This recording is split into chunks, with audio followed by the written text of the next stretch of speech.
مؤمن، من دارم با تو حرف میزنم. واقعیت رو بگو، فقط واقعیت. مامان من میخواست که تو با قاسم ازدواج کنی.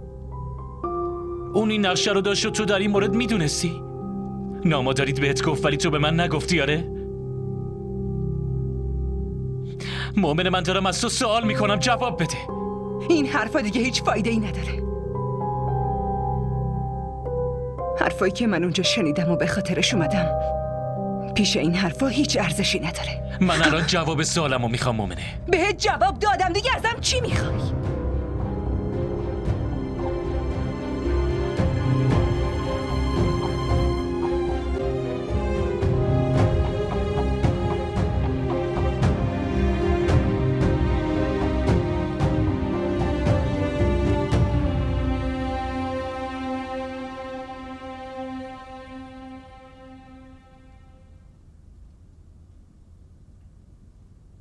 روحام،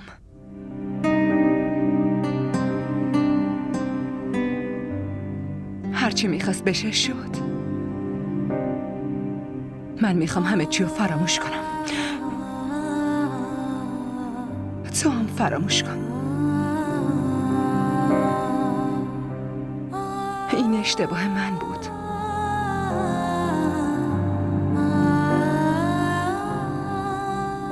من نباید جواب مثبت میدادم. نباید باهات به اون خونه میومدم روحام. من خودمم فکر میکردم خاله دیگه منو ببخشه. فکر میکردم میبخشه روحام. منو توی این خونه بزرگ جا بده، حتی یه جای کوچیک، شاید به خاطر تو. اما اصلا اینطوری نشد.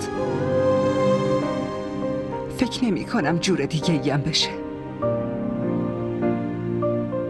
پس بهترینه که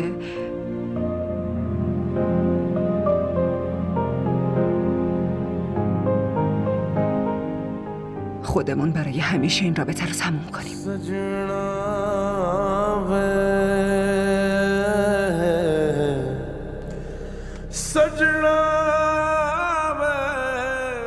چقدر برای تو راحته. همیشه میخوای این رابطه رو تموم کنی. انگار من و عشقم پیش تو هیچ ارزشی نداریم. ارزش دارین، خیلی هم ارزش دارین.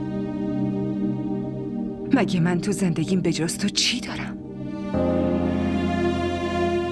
اما این واقعیت زندگی منه و خاله بتول هیچ وقت اینو درک نمی‌کنه. خالی خالی अँखियों में तू ही बसा था, मन्नत मुराद मेरी तू ही दुआ था, रिश्तों के मान सारे झूठी कहानियाँ